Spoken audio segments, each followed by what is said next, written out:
সম্মানিত সভাপতি শায়েখ ডক্টর মুজাফফর বিন মুহসিন, আমি সম্মানিত শায়েখকে ওনার বক্তব্য উপস্থাপনের জন্য বিনীতভাবে অনুরোধ জানাচ্ছি।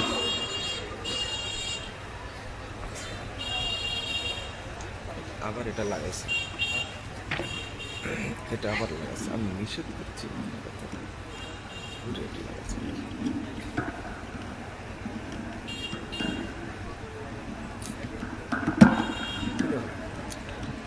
বলছি এটা লাগাও, এরপরও লাগাচ্ছি।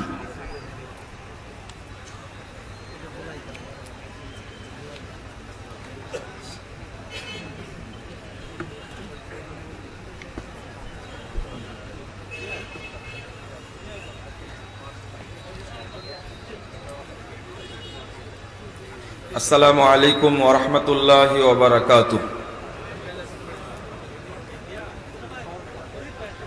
ইন্নাল হামদালিল্লাহ নাহমাদুহু ওয়া নাস্তাঈনুহু ওয়া নাস্তাগফিরুহু ওয়া নাউযু বিল্লাহি মিন শুরুরি আনফুসিনা ওয়া মিন সাইয়্যাতি আ'মালিনা।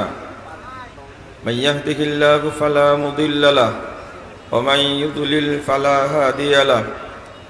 وأشهد أن لا إله إلا الله وحده لا شريك له وأشهد أن محمدا عبده ورسوله.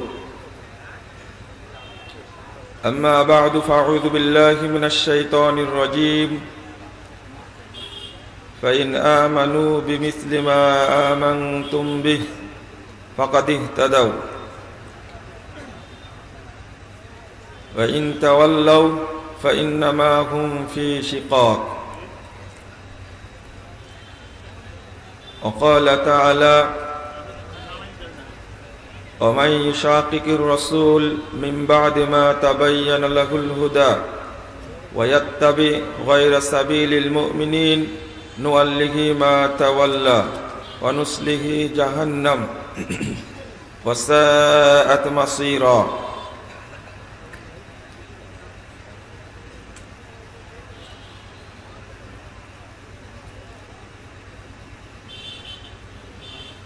বাংলাদেশ আহলে হাদিস তাবলীগে ইসলাম কর্তৃক আয়োজিত ঐতিহ্যবাহী ধানীখোলা মাঠে অনুষ্ঠিত জাতীয় তাবলীগি ইজতেমায় উপস্থিত সম্মানিত মুসল্লিবৃন্দ, সুধী মণ্ডলী, আমার প্রাণপ্রিয় ছাত্র যুবক ভাইরা, উপস্থিত বিদগ্ধ উলামায়ে কেরাম, অতিথিবৃন্দ, সকলকে আন্তরিক অভিনন্দন জানাচ্ছি। আল্লাহর কাছে দোয়া করছি আল্লাহ যেন আমাদের এই জাতীয় ইজতেমাকে কবুল করে নেন, আমিন। বন্ধুরা আমার, আমাদের সামনে আরো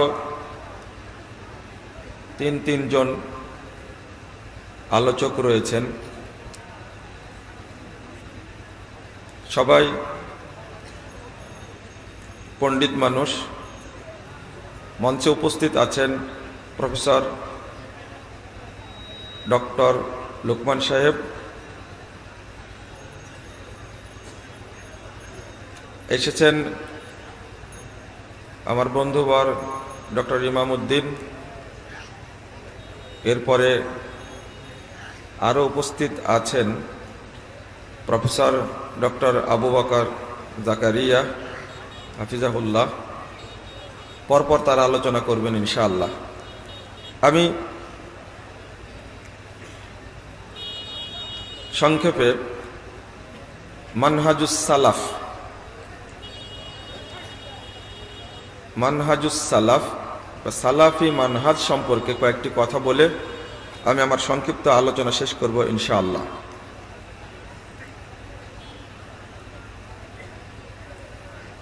দুইটি শব্দ আপনাদের কাছে পরিচিত করার জন্য চেষ্টা চালাচ্ছি। আল্লাহ যেন এই চেষ্টাকে কবুল করে নেন, আমিন। আমার সাথে বলেন মানহাজ। মানহাজ শেষে বর্গীয় জ। এবার বলেন তো মানহাজ। মানহাজ মনে থাকবে? আর একটা হলো সালাফ। বলেন শেষে ফ, সালাফ।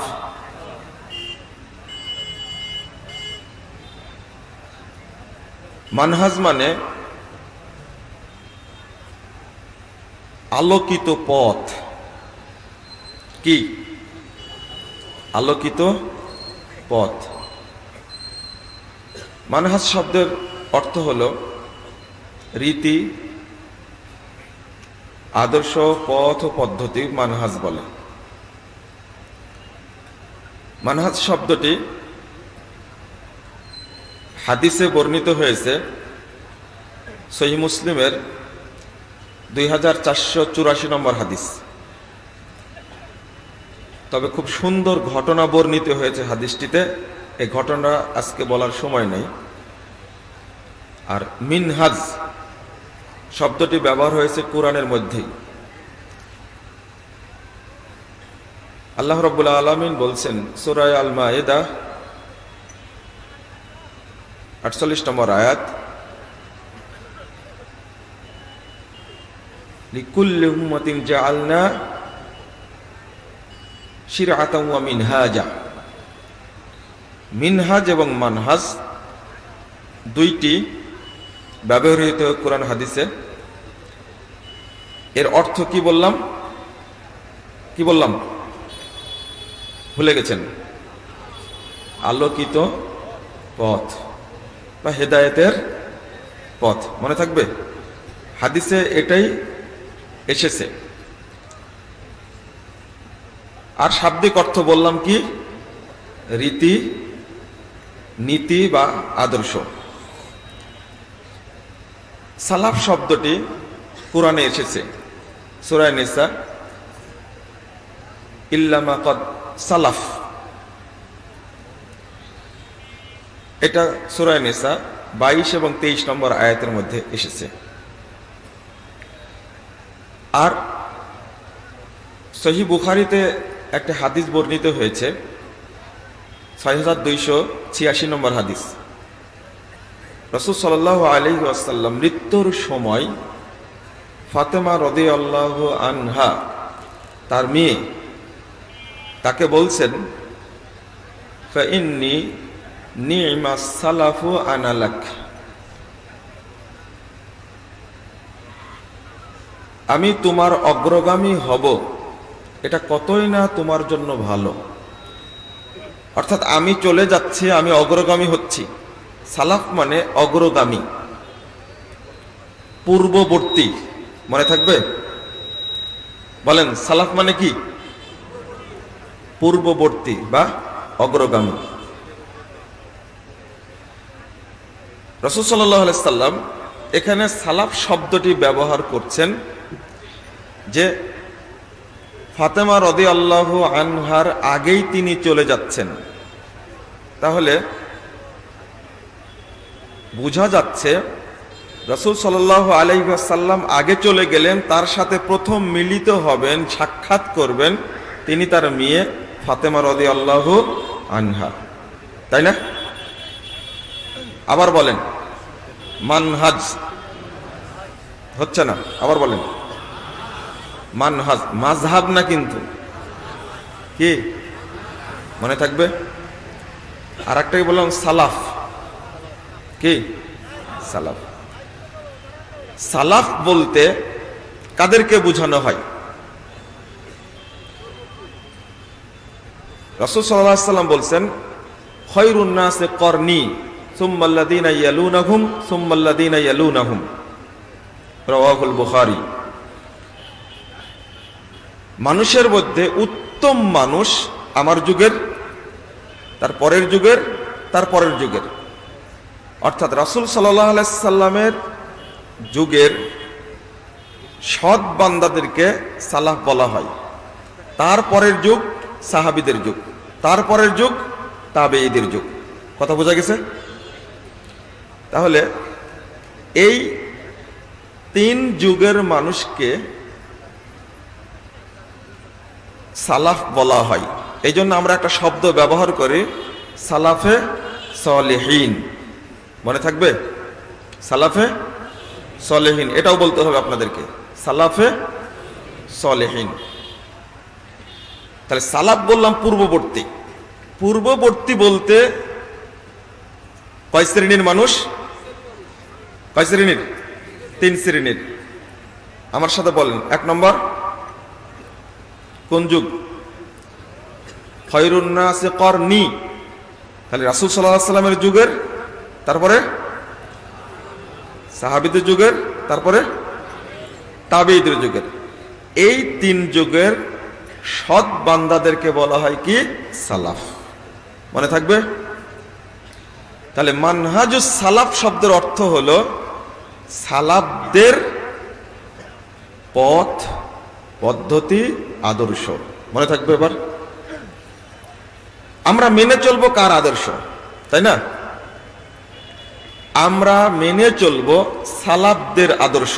বলুন, কাদের আদর্শ? সালাফদের। এটা আমার কথাই না, আল্লাহ বলে দিচ্ছেন সূরা বাকারা 137 নম্বর আয়াত। আল্লাহ বলছেন, ভালো করে শুনুন, এই মানহাজ বলতে যদি আপনি এক বাক্যে বলেন, একটা শব্দে বলেন, একটা বাক্যে যদি বলতে চান, তাহলে বলবেন আপনি সিরাতে মুস্তাকিম। মনে থাকবে? কি? জান্নাতের পথ। রাসূল সাল্লাল্লাহু আলাইহি ওয়াসাল্লামের সব সাহাবী কিন্তু জান্নাতি। এটা কি জানেন আপনারা? সব সাহাবী কি জান্নাতি। 10 জনকে আল্লাহ বিশেষ মর্যাদা দিয়ে তাদেরকে জান্নাতি বলেছেন, আগে সুসংবাদ দিয়েছেন। কিন্তু কোরআনের আয়াত এবং হাদিস থেকে বোঝা যায় রাসূল সাল্লাল্লাহু আলাইহি ওয়াসাল্লামের সব সাহাবী কি জান্নাতি। তো আল্লাহ বলছেন, ফাইন আমানু বিমিসলি মা আমানতুম বিহ। আল্লাহ সাহাবীদেরকে লক্ষ্য করে বলছেন যে তোমরা যেভাবে ঈমান এনেছো, এইভাবে অন্যরা যদি ঈমান আনে ফাকাদ ইহতাদাও, তাহলে তারা হেদায়েত পাবে। কত পরিষ্কার কথা! সাহাবায়ে কেরাম যেভাবে ঈমান এনেছেন, যে পথে চলেছেন, ওইভাবে যদি কেউ চলে, ওইভাবে শরীয়তকে যদি কেউ স্বীকৃতি দেয়, ফাকাদ ইহতাদাও, তাহলে হেদায়েত পাবে।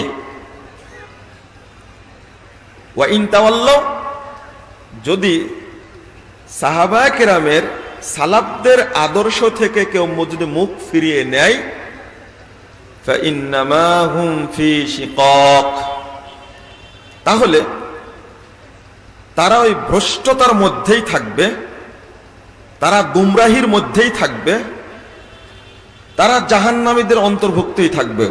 বলুন নাউজুবিল্লাহ। তাহলে আমরা কি জান্নাতীদের সাথে চলতে চাই? আল্লাহ শর্ত করছেন, সাহাবীদের মর্যাদা এত বেশি, আল্লাহ শর্ত করছেন, সাহাবীদেরকে বলছেন তোমরা যেভাবে ঈমান এনেছো, এইভাবে যদি অন্যরা ঈমান আনে তাহলে তারা হেদায়েত পাবে। তাহলে আমাদেরকে ঈমান আনতে হবে, শরীয়ত মানতে হবে কাদের মতো? সালাফদের মতো। মনে থাকবে? কাদের মতো? সালাফদের মতো। এছাড়া কোনো পথ নাই। যদি তাদের মানহাজ, তাদের আদর্শ, তাদের রীতিনীতিকে আমি বর্জন করি, তাহলে কি আমি হেদায়েতের পথে থাকতে পাবো, না বিভ্রান্ত হব, না গুমরাহের মধ্যে থাকব? তাহলে আমরা কি গুমরাহির মধ্যে থাকব যদি তাদের পথের অনুসরণ যদি না করি।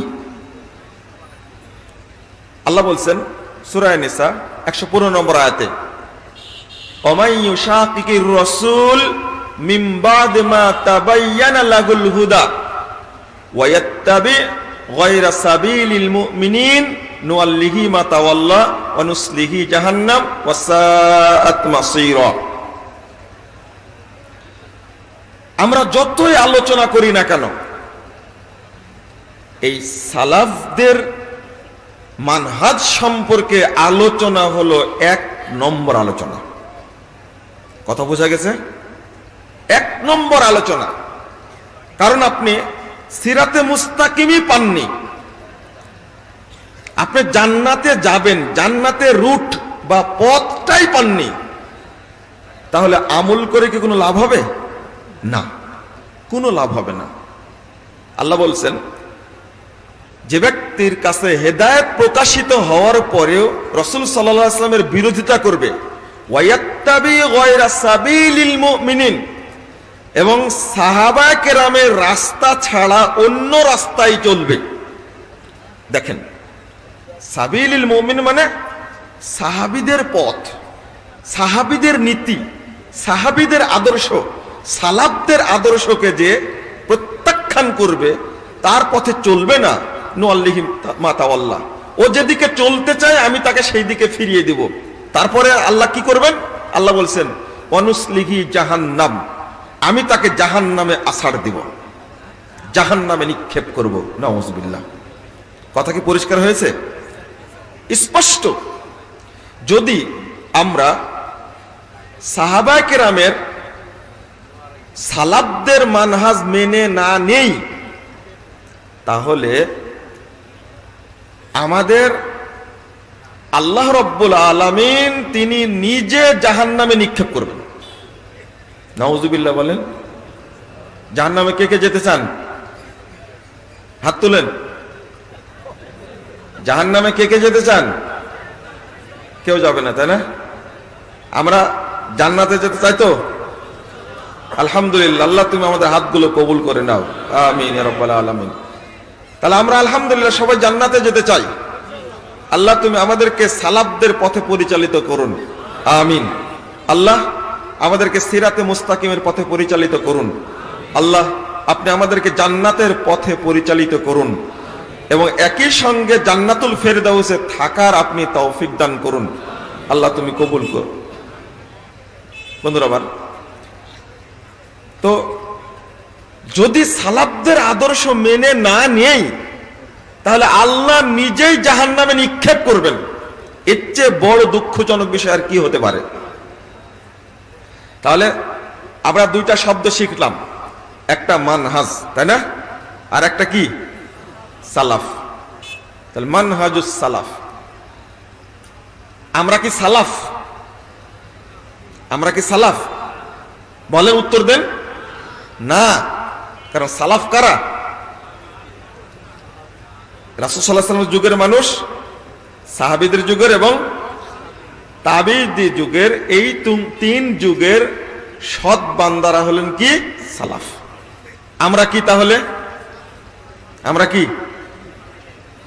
সালাফি। মনে থাকবে কি? সালাফি। আমরা কি? সালাফি। বলেন আলহামদুলিল্লাহ। সালাফি কেন? আমরা তাদের মানহাজের অনুসরণ করি, তাই আমরা কি? সালাফি। তাহলে সালাফ আর সালাফি এক জিনিস না। সালাফ হলেন ওই শ্রেষ্ঠ 3 যুগের সৎবান্দাগণ, আর আমরা তাদেরই পদাঙ্ক অনুসরণ করি, তাদেরই পথ চলি, তাদের আদর্শ মেনে চলি, এই জন্য আমরা কি? সালাফি। যে ব্যক্তি নিজেকে সালাফি বা আহলে হাদিস পরিচয় দেয়, তার চেয়ে ধন্য, তার চেয়ে ভাগ্যবান ব্যক্তি পৃথিবীতে আর কেউ নেই। বলেন আলহামদুলিল্লাহ। আমরা গর্বের সাথে পরিচয় দিই, আমরা কি? সালাফি। আলহামদুলিল্লাহ। আমরা রাসূল সাল্লাল্লাহু আলাইহি সাল্লাম এবং সাহাবায়ে কেরামের রীতি নীতির বাহিরে চলতে পারি না। এই জন্য আমরা সূরা ফাতিহা যখন পড়ি, তখন একটা আবেদন করি আল্লাহর কাছে, ইহদিনাস সিরাতাল মুস্তাকিম।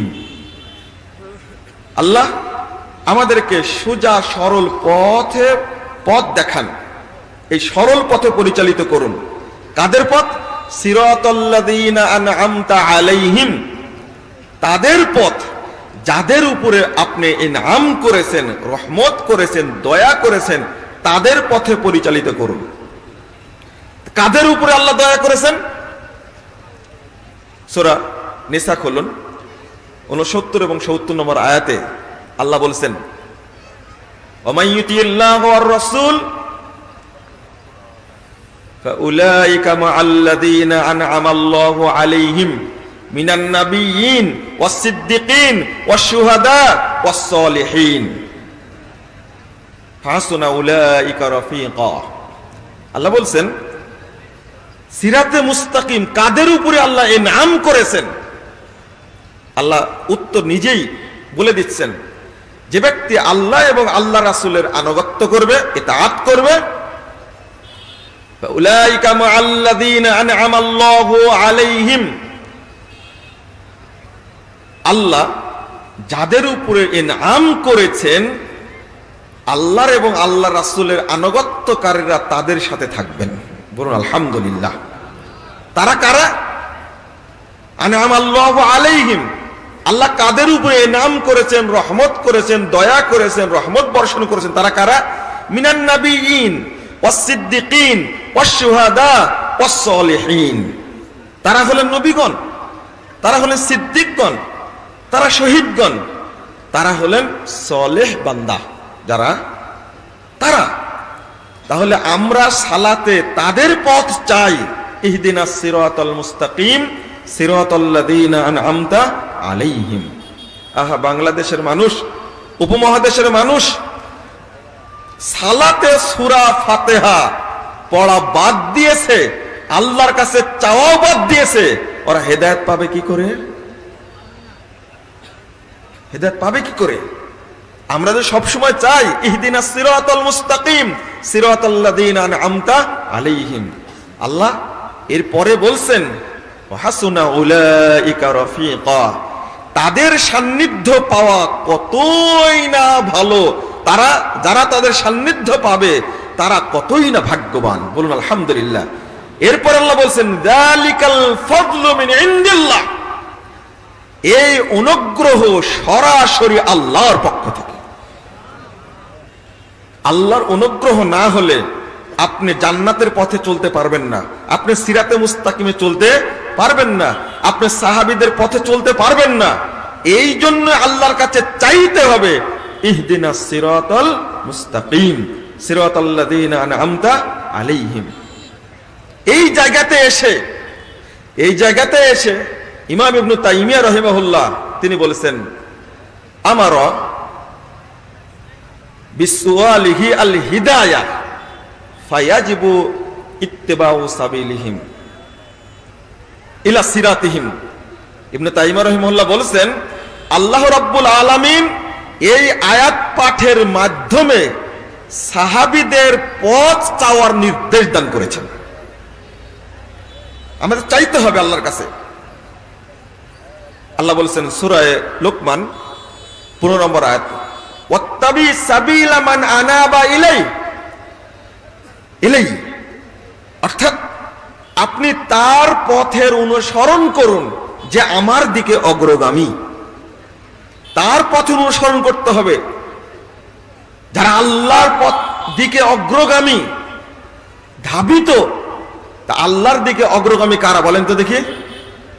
السابقون الأولون من المهاجرين والأنصار والذين اتبعوهم بإحسان।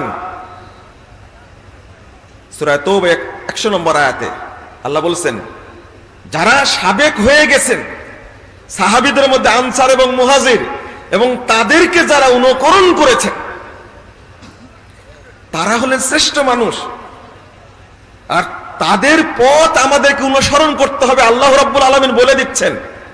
এই জায়গাতে ইমাম ইবনে তাইমিয়া রাহিমাহুল্লাহ বলছেন, as-সালাফ আল-মুমিনুন মুনিবুন,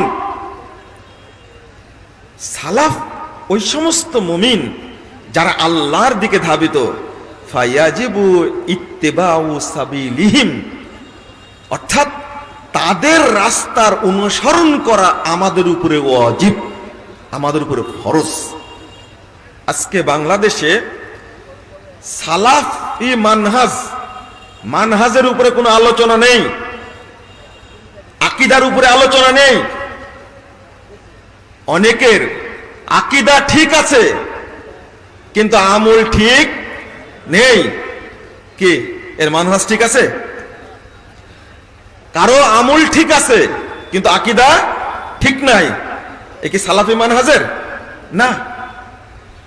এখানে একটা জিনিস খেয়াল রাখুন, সালাফদের মানহাজ গ্রহণ করতে হলে আকীদার ক্ষেত্রে গ্রহণ করতে হবে, আমলের ক্ষেত্রে গ্রহণ করতে হবে, ইবাদতের ক্ষেত্রে গ্রহণ করতে হবে, তাওহীদের ক্ষেত্রে গ্রহণ করতে হবে, পারিবারিক জীবনের ক্ষেত্রেও, ব্যক্তি জীবনের ক্ষেত্রেও, সামাজিক জীবনের ক্ষেত্রে, অর্থনৈতিক জীবনের ক্ষেত্রে এবং রাষ্ট্রীয় জীবনের ক্ষেত্রে, রাজনৈতিক ক্ষেত্রেও, সর্বক্ষেত্রে সালাফদের মানহাজ যে অনুসরণ করে তিনি হলেন সালাফি। বাংলাদেশে অনেক মানুষ আছে যে আকীদা সহি, আবার ইবাদত সালাত সহি পদ্ধতি আদায় করে, কিন্তু রাজনৈতিক মানহাজে গিয়ে হয় পাশ্চাত্যের মানহাজে বিশ্বাসী অথবা শিয়া মানহাজে বিশ্বাসী, ওকে সালাফি বলা যাবে না। কেউ আমলের ক্ষেত্রে একেবারে পাক্কা সালাফি কিন্তু আকীদার ক্ষেত্রে পাক্কা খারেজি। কি বলেন? আকীদার ক্ষেত্রে কি পাক্কা খারেজি, তারা কি সালাফি? না। এই জন্য ভাষাটা চেঞ্জ করবেন, সহি আকীদার লোক কিনা এটা বলার দরকার নাই, সহি মানহাজের কিনা এটা বলতে হবে। কি বলতে হবে? সহি মানহাজ কিনা তার সেটা আগে জানতে হবে। মানহাজ সহি কিনা, মানহাজ সহি হলে ওই ব্যক্তির আকীদা সহি হবে, ওই ব্যক্তির তাওহীদ সহি হবে, ওই ব্যক্তির ইবাদত সহি হবে, আখলাক সহি হবে, ওই ব্যক্তির রাজনৈতিক জীবন সহি হবে, অর্থনৈতিক জীবন সহি হবে, সামাজিক জীবন সহি হবে, রাষ্ট্রীয় জীবন সহি হবে। কিন্তু মানহাজ না মেনে নিলে শুধু একটা দিক সহি করে তাকে সালাফি বলা যাবে না। এই জন্যই কেউ সালাফি বলে পরিচয় দিতে সাহস করে না, আহলে হাদিস বলে পরিচয় দিতে সাহস করে না। আহলে হাদিস বলে পরিচয় দিলে সর্বক্ষেত্রে তাকে আহলে হাদিস হতে হবে। বাংলাদেশে নাম করা তথাকথিত কিছু আহলে হাদিস আছে, নিজে দাবি করে আমি আহলে হাদিস, কিন্তু রাজনৈতিক মানহাজে গিয়ে রাষ্ট্রীয় মানহাজের ক্ষেত্রে কখনো ফেরাউন কখনো কারুন, ওকে সালাফি বলা যাবে? ওকে আহলে হাদিস বলা যাবে না, প্রশ্ন আসে না। এটা খেয়াল রাখতে হবে আমাকে। আবার বাংলাদেশের কিছু লোকের, কিছু আলেমের রাজনৈতিক মানহাজ এত নিম্ন শ্রেণীর, এত খারাপ, কিভাবে বুঝবেন আপনি? আকীদার কথা বলছে খুব ভালো, কিন্তু আমলের ক্ষেত্রে পাক্কা মাযহাবী, মাযহাবকে এক চুল পরিমাণ ছাড়তে রাজি না, বরং বলে দিচ্ছে সরাসরি। জিজ্ঞেস করেন যে আহলে হাদিসরা একটা মাযহাবের অনুসরণ করেন, বলেন নাউযুবিল্লাহ। মাযহাবের অনুসরণ করে আহলে হাদিসরা? কেমনে বলছে কথাটা?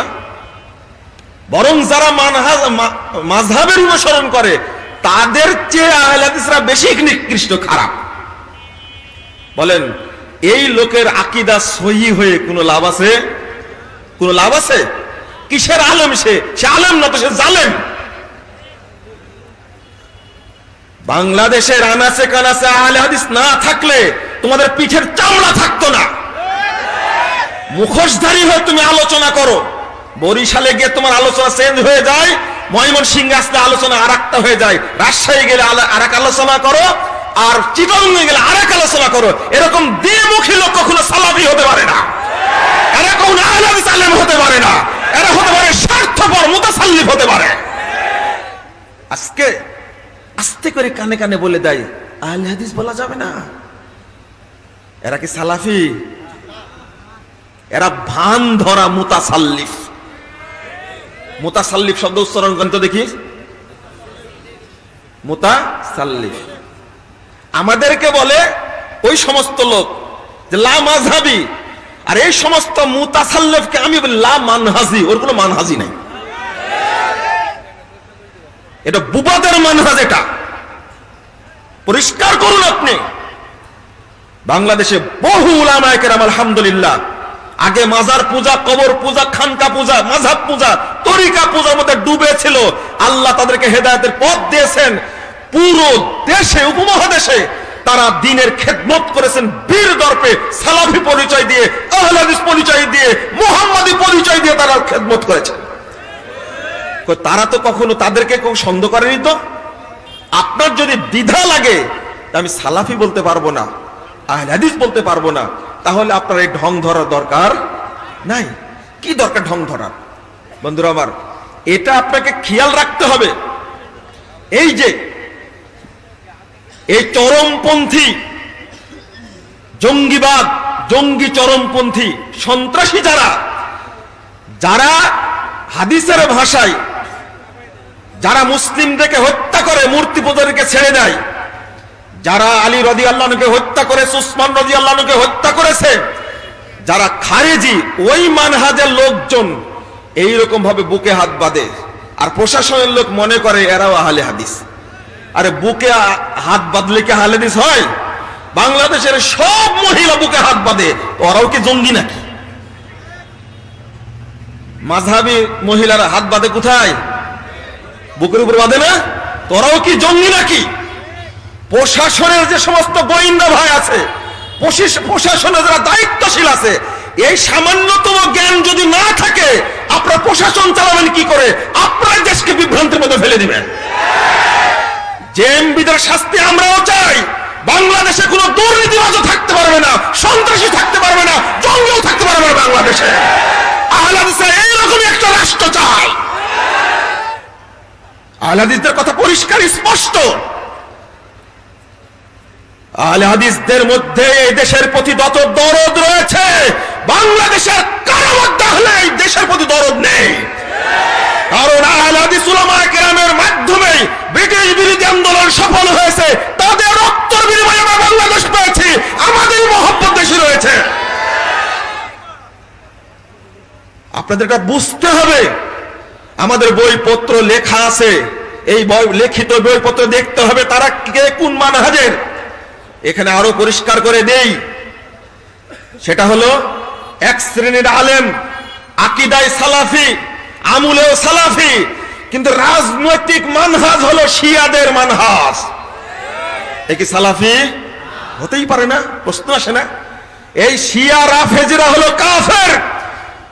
কোন ব্যক্তি ইরান, সিরিয়া, ইয়েমেন, ইরাক এবং আপনার আফগানিস্তান এই সমস্ত এলাকায় যে সমস্ত শিয়া রাফেজি আছে, আমি মুসলিম হিসাবে কোচ্চিন কালো শিয়াদের প্রতি সামান্যতম দরদ দেখাতে পারি না। যদি দরদ দেখায় আমি কাফের হয়ে যাব।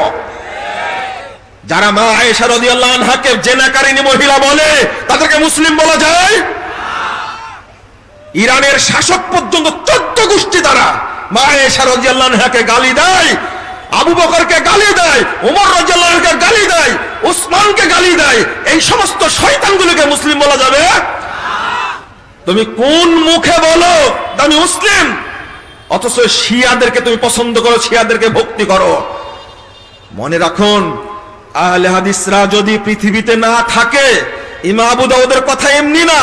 তিনি বলেছেন লাউলা হাদিহিল ইসাবাল আন্দারাসাল ইসলামিয়ান আসহাবুল হাদিস, পৃথিবীতে যদি আহলে হাদিসগণ না থাকতেন তাহলে পৃথিবী থেকে ইসলাম মিটে যেত। আজকে গুলিয়ে ফেলেছে। আগে বলতো সহি পীর আর কি পীর আর হক্কানি পীর ছিল, কি পীর আর সহি পীর। এখন ওটা কৌশলে শব্দটা যোগ করেছে সহি আকীদা। কি সহি আকীদা? শুধু আকীদা সহি হলে ওই ব্যক্তি সালাফি না, ওই ব্যক্তি আহলে হাদিস না। আমার কি দরকার?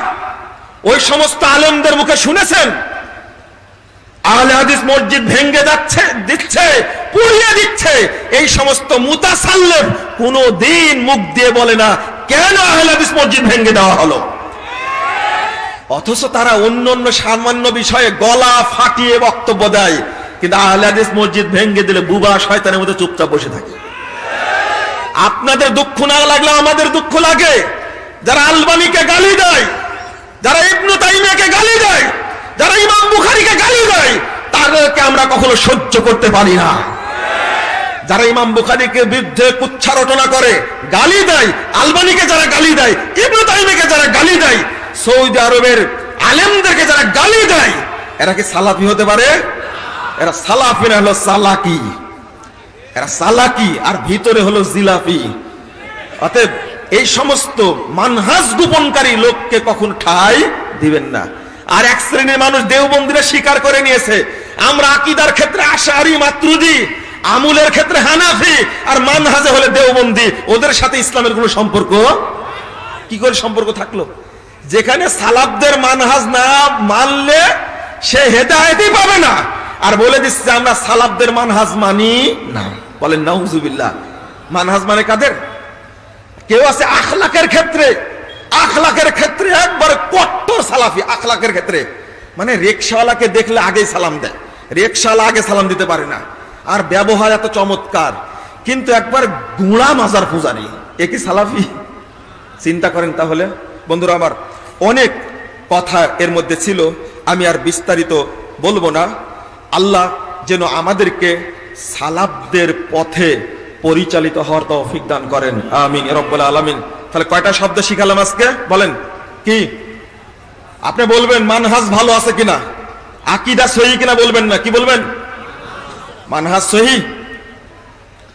আর একটা শব্দ শিখালাম, সালাফ। সালাফ কারা? পূর্ববর্তীরা। আর আমরা কি? আমরা কি? কেন সালাফি? আমরা সালাফদের আদর্শের অনুসরণ করি, তাই আমরা কি? সালাফি। আল্লাহ তুমি আমাদেরকে জান্নাতের পথে পরিচালিত করো, আমিন ইয়া রাব্বুল আলামিন। উলামায়ে কেরাম আসবেন ইনশাআল্লাহ, আমরা পরপর বক্তব্য শুনবো, ধৈর্য সহকারে শুনবেন, আমল করার চেষ্টা করবেন। সবই যারা আলোচনা করছেন আলহামদুলিল্লাহ, সব আলোচনাই অত্যন্ত মূল্যবান এবং জ্ঞানগর্ভ, আপনারা শুনবেন। আর পাশাপাশি আগামীকালকে কয়েকটি কর্মসূচি আছে, সেটা সকালবেলা দার্স হবে ইনশাআল্লাহ, দার্সের পরে আবার প্রশ্নোত্তর হবে, গুরুত্বপূর্ণ কিছু প্রশ্ন আছে, উত্তর হবে। এরপরে সকাল 9টায় ছাত্র সমাবেশ হবে ইনশাআল্লাহ, যুব সমাবেশ হবে ধানীখোলা কেন্দ্রীয় মসজিদে। আপনারা যারা যুবক এবং ছাত্র আছেন তারা সবাই অংশগ্রহণ করবেন ইনশাআল্লাহ। সকাল 9টায় শুরু হবে ইনশাআল্লাহ, আপনারা অংশগ্রহণ করবেন। সেখানে আমরা আলোচনা করব, পাশাপাশি জুমার খুতবা হবে, আপনারা অংশগ্রহণ করার চেষ্টা করবেন। এরপরে অনেক বড় বড় আলেম আসবেন সেখানে। শেখ আব্দুস সামাদ সালাফি, বাংলাদেশ জমিয়ত আহলে হাদিসের সাবেক প্রেসিডেন্ট, আমার শ্রদ্ধাভাজন শিক্ষক, রাজশাহী বিশ্ববিদ্যালয়ের সাবেক professor AKM Shamsul Alam sir, তিনিও আসবেন ইনশাআল্লাহ। তারপরে বর্তমান সভাপতি বাংলাদেশ জমিয়ত আহলে হাদিসের শেখ ডক্টর আব্দুল্লাহ ফারুক সালাফি হাফিজাহুল্লাহ, তিনিও আসবেন। পাশাপাশি ডক্টর মুসলিহউদ্দিন, তিনিও আসবেন। তারপরে শেখ আমার উস্তাদ শেখ আখতারুল আমান বিন আব্দুস সালাম মাদানী, তিনি কুয়েতে থাকেন, ছুটিতে বাড়িতে আসতেন, তিনিও থাকবেন ইনশাআল্লাহ। এবং ব্রাদার রাহুলকে আপনারা তরুণ প্রজন্ম খুব ভালো পছন্দ করে, সেও থাকবে ইনশাআল্লাহ। এছাড়াও আরো উলামায়ে কেরাম থাকবে, হয়তো কিছু নাম ছুটে গেল, তবে সবাই অংশগ্রহণ করবেন ইনশাআল্লাহ। তো আপনারা সবাই উপস্থিত থাকবেন এবং আলোচনা শোনার চেষ্টা করবেন ইনশাআল্লাহ। আর এই আলোচনাগুলো ধরে রাখার জন্য এই স্টলগুলিতে অনেক বই আছে, আপনারা বই কিনে নিয়ে যাবেন এবং চর্চা করার চেষ্টা করবেন ইনশাআল্লাহ। আল্লাহ রাব্বুল আলামিন আমাদের সকলকে কবুল করুন, আমিন ইয়া রাব্বুল আলামিন। আসসালামু আলাইকুম ওয়া রাহমাতুল্লাহি ওয়া বারাকাতুহু।